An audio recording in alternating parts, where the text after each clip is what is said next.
مقتول کا یہ بھی کہنا ہے کہ اب البیرن کے آدمی مجھے بھی نہیں چھوڑیں گے۔ ٹائیگر مزید معلومات حاصل کرنا چاہتا تھا۔ ڈونا کی آنکھوں میں تشویش کے سائے لرزنے لگے۔ اس نے لرزان لہجے میں جواب دیا، البیرن کی مخالفت کرنے یا مخالفین کی مدد کرنے والے کو بھی خطرہ لاحق ہو جاتا ہے ونسٹن۔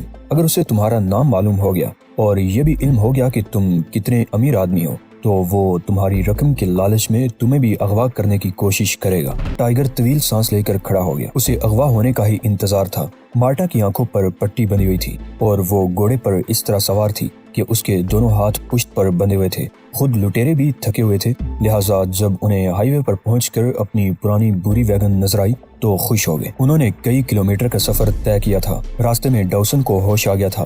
سبھی نے اس کی کراہیں سن لی تھی مگر کسی نے بھی اس پر توجہ نہیں دی تھی۔ لیکن پھر جب مارٹا نے بپھر کر ڈاوسن کو کھولنے اور گھوڑے پر سیدھا بٹھانے کی ضد کی تھی تو وہ لوگ نہ چاہتے بھی ایسا کرنے پر مجبور ہو گئے تھے۔ لیکن انہوں نے خبردار کر دیا تھا کہ ڈاوسن گفتگو نہیں کرے گا۔ انہوں نے ڈاوسن کو پانی کا ایک گھونٹ پلا کر سفر دوبارہ جاری رکھا تھا۔ کچھ دیر بعد ہی اندھیرا چھا گیا تھا اور پھر وہ ہائی وے پر پہنچ گئے جہاں وین ان کی منتظر تھی۔ ڈاوسن کو مارٹا کے ساتھ ہی وین میں سوار کر دیا گیا تھا۔ گاڑی کے چلنے کے ساتھ ہی ڈاوسن نے مارٹا پر سوالوں کی بوچھاڑ کر دی۔ کیا ہوا؟ یہ لوگ ہمیں کہاں لے جا رہے ہیں؟ اوہ ڈاکٹر، گاڑی اچھی رہی تھی اور گاڑی کا فرش آہنی تھا، لہٰذا مارٹا کا نرم و نازک جسم سخت تکلیف سے دوچار تھا۔ تمہیں بے ہوشی کی حالت میں چھوڑنے کے بعد انہوں نے ریچرڈ کے ٹکڑے ٹکڑے کر دیے۔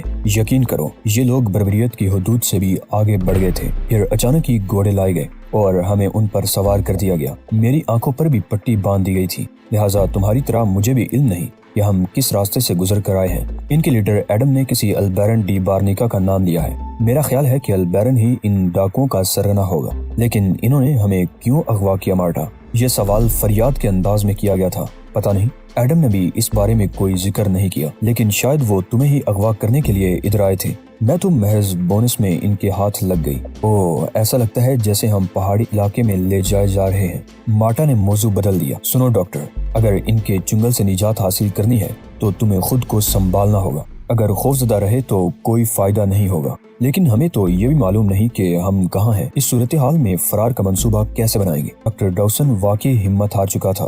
مارٹا کچھ دیر تک سوچتی رہی اور پھر نرم لہجے میں بولی، ایڈم نے تم سے یہی کہا تھا نا کہ اب وہ حکمرانی کرے گا؟ کیا ہمارا اغوا سیاسی مقاصد کے لیے نہیں ہو سکتا ڈاکٹر؟ مارٹا نے ابھی اتنا ہی کہا تھا کہ گاڑی نے یکے بعد دیگرے کئی موڑ کاٹے اور وہ فرش پر لڑکنے لگے۔ انہوں نے بمشکل گاڑی کی دیواروں کو پکڑ کر خود کو زخمی ہونے سے بچایا اور پھر گاڑی جب ذرا سی قدرے سپاٹ راستے پر دوڑنے لگی تو مارٹا فرش پر بیٹھ گئی۔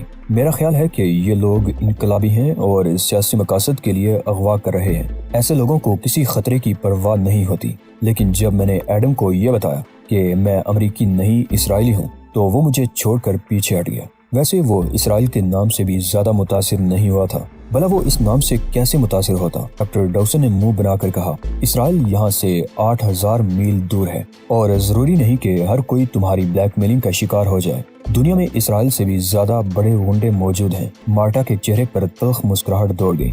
وہ یہودی تھی مگر اسے یہ بھی علم تھا کہ ڈاکٹر ڈاوسن اسرائیل کے بارے میں حقیقت بیان کر رہا ہے۔ میرا خیال ہے کہ ایڈم پڑھا لکھا آدمی ہے۔ گاڑی ایک بار پھر اچھلی اور اس بار مارٹا کا سر چھت سے ٹکرا گیا۔ اس نے آ بھر کر دونوں ہاتھوں سے سر تھام لیا۔ وہ دیر تک ایسے ہی بیٹھی رہی۔ یہی حالت ڈاوسن کی تھی۔ اس کا کندھا دیوار سے لگا تھا۔ پھر اچانک گاڑی رک گئی۔ اترو، ایڈم نے عقبی دروازہ کھول کر درست لہجے میں کہا اور پھر اپنے ساتھیوں کی طرف پلٹا۔ دو آدمی ان کی نگرانی کریں گے، لے چلو انہیں۔ قیدیوں کو پیدل چلتے ہوئے عجیب سی بو محسوس ہو رہی تھی۔ راستہ ناہموار اور اونچا نیچا تھا۔ پیدل چلنے میں دشواری ہو رہی تھی۔ پھر انہیں ہوا میں نمی اور قدرے خنکی کا احساس ہونے لگا۔ کچھ دور لے جا کر انہیں رکنے کا حکم دیا گیا اور پھر ان کی وہ بندشیں کھول دی گئیں جو گاڑی میں ڈالتے وقت پہلے ہی ڈھیلی کر دی گئی تھی۔ آنکھوں کی پٹیاں ہٹا لی گئیں۔ اوہ، ہم ایک سرنگ میں ہیں، ڈاوسن نے لمبی سانس لے کر کہا۔ وہ آنکھیں پٹ پٹا رہا تھا۔ خوش آمدید، کسی نے مضحکہ خیز انداز میں ان سے کہا۔ ہمارا شاندار ہوٹل آج زیادہ پر رونق نظر آ رہا ہے۔ شاید یہ تم لوگوں کی آمد کا ظہور ہے۔ یہاں کسی قسم کا تکلف نہ کرنا، کوئی بھی کوٹری پسند کر لو، مذاق مت کرو۔ ڈاوسن نے تل ملا کر کہا، تم کون ہو؟ میں کارل گستاف ہوں۔ مخاطب نے جرمن زبان میں اپنا تعارف کرایا۔ لفت ہنسا کا ملازم ہوں اور اب تمہاری طرح قیدی ہوں۔ تم یقیناً غسیل امریکی ہو۔ امریکیوں کو ہی اس طرح غصہ آتا ہے۔ پلیز، مارٹا نے فوراً مداخلت کی۔ ہم انتہائی خوفزدہ کرنے والے تجربات سے گزر کر یہاں تک پہنچے ہیں۔ مجھے امید ہے کہ اگر تم جرمن ہو تب بھی اس کا خیال رکھو گے۔ میں اپنی اس خوش مزاجی پر معذرت خواہ ہوں مادام۔ کارل گستاف نے فوراً اندازہ لگا لیا کہ لڑکی اسرائیلی ہے۔ ویسے یہاں موجود ہر قیدی ایسے ہی تجربات سے گزر کر آیا ہے۔ ہم میں سے بعض یہاں کئی ہفتوں سے قید ہیں اور صرف خوش مزاجی ہی ہمیں موت سے بچا سکتی ہے۔ گٹ گٹ کر مرنا کم از کم مجھے تو پسند نہیں۔ یہ کہہ کر وہ اپنے سیل سے نکلا اور ان کے قریب پہنچ گیا۔ دونوں سیلوں کے درمیان فاصلہ بمشکل 3 فٹ تھا۔ اس نے مارٹا اور ڈاوسن کے ہاتھ تھامے اور انہیں ایک بڑے غار نما ہال میں لے گیا۔ یہاں کرسیاں نہیں بلکہ درختوں کے تنے کی بنائی ہوئی گول بینچیں تھیں۔ اس نے ایک باوقار خاتون کی طرف اشارہ کر کے کہا، یہ بیگم سولت حبیب ہیں۔ مارٹا چونک پڑی۔ وہ جانتی تھی کہ ایسے نام کی کوئی بھی عورت اس کے لیے خطرناک ثابت ہو سکتی ہے، لیکن اسے اس عورت کے چہرے پر کسی قسم کی مکاری نظر نہیں آئی تھی۔ اس عورت کا چہرہ اگرچہ پژمردہ لیکن باوقار تھا، اور یہ ڈون رابرٹو آف میکسیکو ہیں۔ کارل گستاف نے ایک صاف ستھرے آدمی کی طرف اشارہ کیا جس نے قید کے باوجود اپنے کپڑوں پر شکنیں نہیں پڑنے دی تھی۔ رابرٹو نے مسکرا کر ڈاوسن کا ہاتھ تھام لیا۔ میں ڈاکٹر ڈاوسن ہوں۔ ڈاوسن اس خوشگوار ماحول میں قدرے مطمئن ہو گیا تھا۔ اور یہ میری اسسٹنٹ ہے مارٹا ایزن۔ ہم باجا میں پانی تلاش کرنے والی مہم میں شامل ہیں۔ بیگم سولت حبیب نے اٹھ کر اپنا ہاتھ مارٹا کے کندھے پر رکھ دیا۔ تم یقیناً تھکی ہوئی اور خوفزدہ ہو۔ بیٹھو، میں تم دونوں کے لیے پانی کا بندوبست کرتی ہوں۔ ڈاوسن، اگرچہ یہ رسمی جملوں کا موقع نہیں لیکن تم سے مل کر بڑی خوشی ہوئی۔ یہ کہہ کر وہ باوقار عورت پانی کے برتن کی طرف بڑھ گئی جو ایک طرف رکھا ہوا تھا۔ یہ پانی ابھی بد ذائقہ لگے گا، اس نے 2 بدنما مگ ان کی طرف بڑھاتے ہوئے کہا، لیکن آہستہ آہستہ تم لوگ بھی اس پانی کے عادی ہو جاؤ گے۔ دونوں نے مگ ہاتھوں میں لے لیے۔ ہاں، اب اپنی کہانی سناؤ، بیگم سولت حبیب نے ایک طرف بیٹھ کر کہا۔ مارٹا اور ڈاوسن نے اپنے پکڑے جانے کی پوری کہانی سنا دی۔ اوہ، بیگم حبیب، رابرٹو اور کارل گستاف نے پوری کہانی سن کر ایک ساتھ طویل سانس لی۔ اور ایڈم نے تمہاری آبرو ریزی کی بھی کوشش کی تھی؟ ہاں، لیکن اسرائیل کا نام سن کر ہٹ گیا تھا۔ مارٹا نے مسکرا کر جواب دیا۔ تم نے غلطی کی۔ کارل گستاف ہنس کر بولا، اسرائیلی عورتیں تو ہر جائز اور ناجائز طریقے سے اپنا مطلب نکال لیتی ہیں۔ تم اس کی حوصلہ افزائی کرتی اور پھر موقع ملتے ہی فرار ہو جاتی۔ مارٹا دانت پیس کر رہ گئی، لیکن وہ اس الزام کی تردید نہیں کر سکتی تھی کہ اسرائیلی عورتیں کس کماش کی ہوتی ہیں۔ انہوں نے بحری قزاقوں کی طرح میری کشتی پر حملہ کر دیا تھا۔ بیگم حبیب نے اپنی کہانی سناتے ہوئے کہا، میرے ملاحوں نے جان لڑا دی تھی لیکن وہ مجھے اغوا ہونے سے نہیں بچا سکے۔ فلسطینی چھاپا مار بھی ان سے زیادہ شفاف نہیں ہو سکتے۔ مارٹا نے دھیرے سے کہا، فلسطینی حریت پسند۔ بیگم سولت حبیب کا چہرہ تمتمانے لگا۔ سنو لڑکی، فلسطینی حریت پسند شفاق ہوتے ہی نہیں۔ صابرہ اور شتیلہ میں شفاقی کا مظاہرہ کس نے کیا تھا؟ تمہارے لوگوں نے۔ اور کیا تم نے بھی فوجی تربیت حاصل کی ہے مارٹا؟ رابرٹو نے پوچھا۔ ہاں، مارٹا نے جواب دیا، مادر وطن کے دفاع کے لیے یہ ضروری تھا۔ مادر وطن؟ بیگم حبیب کا لہجہ درست تھا۔ نہیں، وہ تمہارا وطن نہیں، وہ فلسطینیوں کا وطن ہے جس پر تمہارے لوگوں نے قبضہ کر رکھا ہے۔ مارٹا اور بیگم حبیب ایک دوسرے کو گورنے لگی۔ فضا میں کشیدگی پیدا ہو گئی۔ مردوں نے سانس تک روک لی۔ دونوں عورتیں ایک دوسرے کو گورتی رہی، پھر بالآخر مارٹا کی ہی نظریں جھک گئیں۔ صابرہ اور شتیلہ میں فلسطینی عورتوں اور بچوں کا جو قتل عام اسرائیلیوں نے کیا تھا اس کے بارے میں وہ بے خبر نہ تھی، اور کبھی کبھی یہی سوچتی تھی کہ یہ سب کچھ اگر نہ ہوتا تو بہتر تھا۔ تم سچی بات کو جھوٹ نہیں کہہ سکتی، اچھی لڑکی۔ رابرٹو نے اس کشیدہ خاموشی کو توڑا۔ فلسطینی بہرحال اپنے حق کے لیے جدوجہد کر رہے ہیں۔ اس جدوجہد میں اگر بم کے دھماکے سے کوئی اسرائیلی فوجی ہلاک ہوتا ہے تو اسے فلسطینیوں کی شفاقی نہیں کہا جا سکتا۔ کیوں، ٹھیک ہے نا؟ مارٹا نے کچھ کہنا چاہا لیکن پھر سر جھکا کر زمین کو کوریدنے لگی۔ چھوڑو، ہمیں یہاں ایسے کشیدہ ماحول میں نہیں رہنا چاہیے۔ بیگم حبیب نے فراخ دلی سے ہاتھ بڑھا کر مارٹا کو گلے لگا لیا۔ ہم یہودیوں کے نہیں، صہیونیوں کے خلاف ہیں مارٹا ڈیئر۔ پھر ماحول از خود خوشگوار ہو گیا۔ یہ البرن ڈی بارنی کا کیا چیز ہے؟ ڈاوسن نے، جو پوری بحث احمقوں کی طرح منہ کھولے سنتا رہا تھا، پہلی بار موضوع بدلنے کی کوشش کی۔ یہ صرف ٹائٹل یا فرضی نام ہے ڈاکٹر، بیگم حبیب نے مسکراتے ہوئے جواب دیا، اور اس کا مطلب ہے گاٹی کا بادشاہ، لیکن اس کا اصلی نام کلیمنٹ سنیڈو وال ہے۔ لیاٹ میں کبھی دوسرے درجے کا اچکا ہوا کرتا تھا۔ اس علاقے میں صرف چند ماہ قبل آیا ہے، لیکن اس نے بہرحال اپنا گروپ منظم کر لیا ہے۔ اس کے احمقانہ نام سے کسی غلط فہمی میں مبتلا نہ ہو جانا۔ ڈون رابرٹو نے کہکہا لگا کر مشورہ دیا، البرن خطرناک آدمی ہے، انتہائی خطرناک۔ تم دونوں۔ اچانک ہی سیل کے باہر ایک محافظ نے نمودار ہو کر کہا۔ اس کے ہاتھ میں ایک لالٹین تھی اور وہ دوسرے ہاتھ سے مارٹا اور ڈاوسن کی طرف اشارہ کر رہا تھا۔ اعلیٰ حضرت البیرن تم سے ملاقات کے خواہاں ہیں۔ دونوں گھبرا گئے، لیکن مارٹا کے مقابلے میں ڈاوسن زیادہ ہراساں تھا۔ دونوں کو کان سے نکال کر ایک تباہ شدہ چھجے میں لایا گیا۔ راستے میں انہیں نیچی چھتوں والے کئی کمرے نظر آئے تھے۔ چھجے سے انہیں ایک کمرہ نما ہال میں داخل ہونے کا حکم ملا۔ غالباً یہ جگہ کبھی گودام رہی ہوگی۔ اس کی چھت پر ایک گنبد بھی بنا ہوا تھا، لیکن گنبد کی چھت کھلی ہوئی تھی، لہٰذا انہیں یہاں سے ستارے صاف نظر آ رہے تھے۔ کمرے کے وسط سے ذرا ہٹ کر ایک سال خوردہ میز پر پرانا سا ٹائپ رائٹر اور دوسری میز پر ایک گیس لیمپ رکھا ہوا تھا۔ یہاں دیواروں کے ساتھ ساتھ اس گروہ کے دوسرے لوگ کھڑے ہوئے تھے۔ مارٹا اور ڈاوسن کی نظریں فوراً ہی اس شخص پر پڑ گئیں جو میز کے پیچھے شاہانہ انداز میں بیٹھا ہوا تھا۔ کلیمنٹ سینڈوال البیرن ڈی بارنی کا انتہائی بد شکل آدمی تھا۔ اس کا سر جسم کے مقابلے میں غیر متوازن اور بڑا تھا۔ آنکھوں میں شکرے جیسی چمک تھی، ناک پچکی ہوئی تھی اور گالوں کی ہڈیاں ابری ہوئی تھی۔ اس کے چہرے پر مونچھیں انتہائی نامناسب لگ رہی تھی۔ دانت آڑے ترچھے اور چھوٹے بڑے تھے۔ پتلے پتلے ہونٹ اور چھوٹا سا منہ صفاقی کا پتہ دے رہا تھا۔ قریب ہی ایک کوڑا نظر آ رہا تھا۔ شانے چوڑے اور بازو موٹے موٹے تھے، تند نکلی ہوئی تھی، ٹانگیں چھوٹی چھوٹی تھی۔ اس کے منہ میں اد جلا سگار دبا ہوا تھا۔ یہ ہیں میرے نئے شکار، اس نے ہسپانوی زبان میں تیزی سے کہا۔ ایڈم کہاں ہے؟ حاضر میرے آقا۔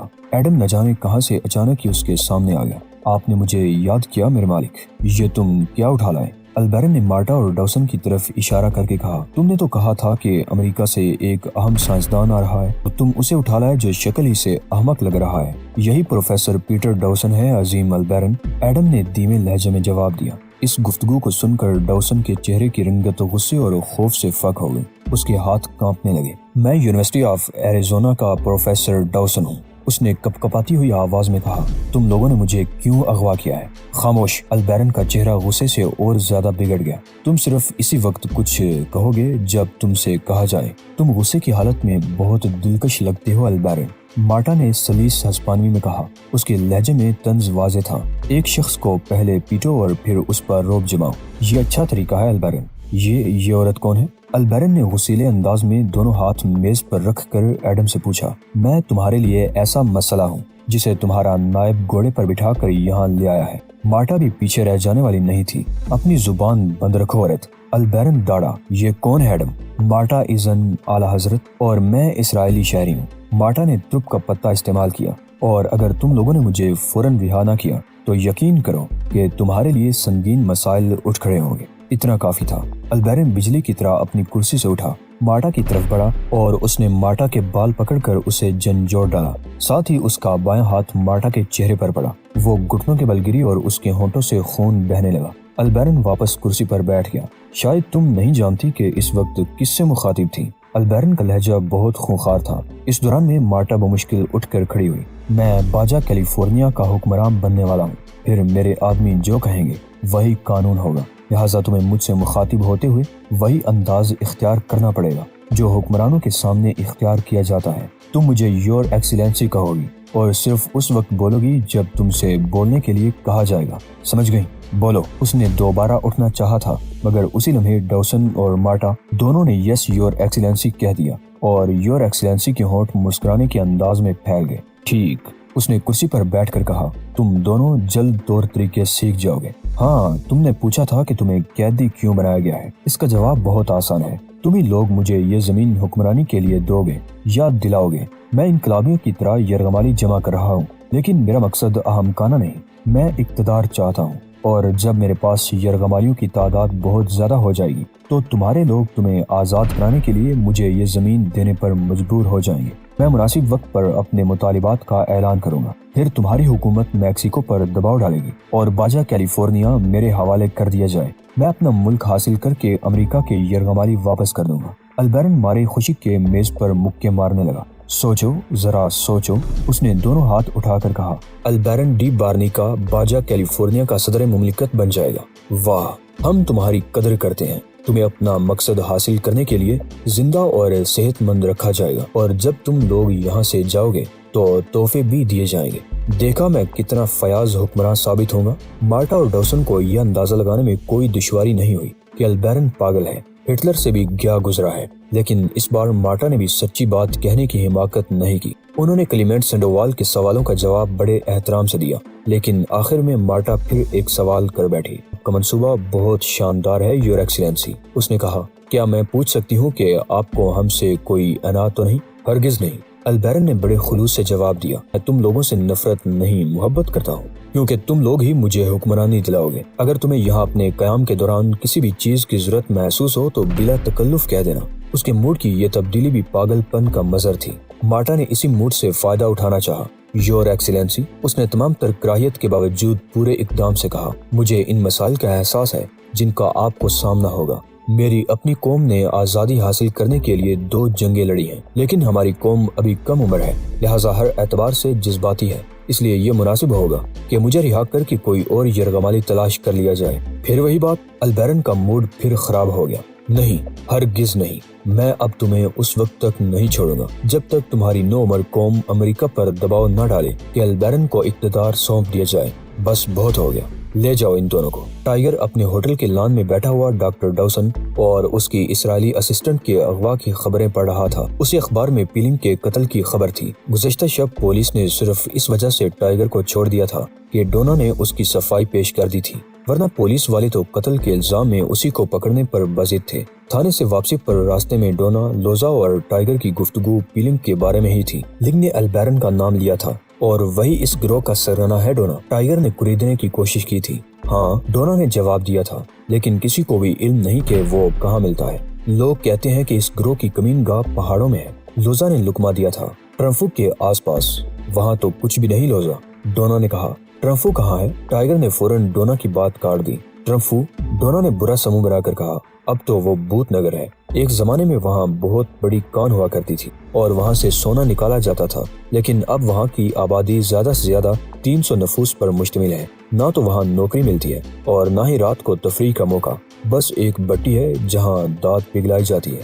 اچھا، ٹائیگر نے اور زیادہ دلچسپی کا اظہار کیا۔ شاید تمہیں نہیں معلوم کہ امریکہ میں بیکار کانوں سے بھی دولت بنائی جاتی ہے۔ میں ٹرمفو ضرور جاؤں گا، ممکن ہے کہ وہیں کوئی کاروبار کرنے لگوں۔ یہاں سے کتنی دور ہے؟ 50 کلومیٹر جنوب میں، لوزا نے فوراً جواب دیا، لیکن وہاں تو ڈاکو ہوں گے۔ ہم دن کی روشنی میں جائیں گے، ٹائیگر نے دونوں لڑکیوں کو تسلی دیتے ہوئے کہا۔ میں میکسیکو میں سرمایہ کاری کرنا چاہتا ہوں، ممکن ہے کہ ہم ٹرمفو کو ایک بار پھر شاندار صنعتی مرکز بنا سکیں۔